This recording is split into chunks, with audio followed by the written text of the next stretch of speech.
This is a tough one for me. Look, I don't think it's going to be good for Jameis in Tampa Bay. Because, look, he right now has a fifth-year option, about $20 million, almost $20 million for 2019. That's guaranteed for injury, meaning if he gets hurt, it's guaranteed for 2019. It's not guaranteed for skill and cap right now.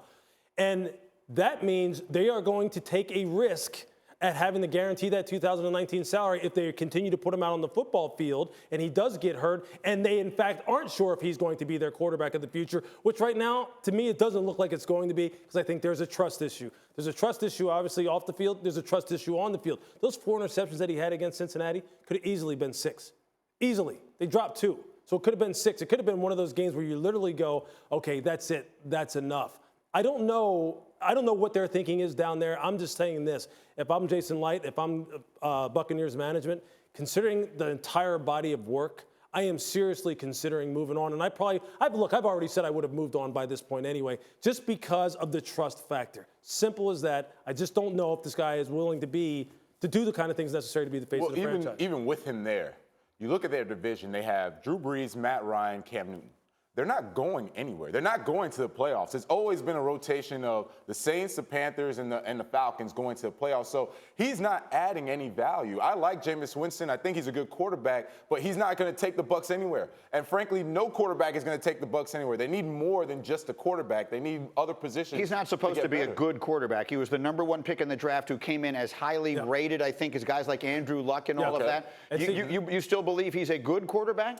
Have you seen enough in him that you would be moving on from him? I've seen enough I would move on from him. And I've seen a bunch of #1 quarterbacks that were just good. They weren't great. And he's one of those quarterbacks that who was picked #1, all these high expectations. He's just good. He can't beat his own division. That's it. Yeah, make no mistake about it. The Bucs' problems are not just his. The defense has been dreadful. They should have moved on from Mike Smith a long time ago as far as defensive coordinator is concerned. Yep. And their secondary is awful. Their scheme has been awful. They give up yardage as easy as, I mean, it's disgusting watching them play defense. Look, they need a lot of help. Jason Light, the GM, has a lot of work to do. Unfortunately, I think he's going to have a lot of work to do as far as finding the next quarterback. I understand that, but I mean, it is inescapable that when Ryan Fitzpatrick is on the field, they put up monster offensive I'm not arguing with you. I said I would have moved on. Right. But that is a big issue now because now, look, it's easy to say I'm moving on. It's just what is your next best alternative? Right. Because Ryan is not the long term. Exactly. You can't keep Ryan Fitzpatrick for the next 3-4 years. So that's what makes it a bigger problem. Yeah.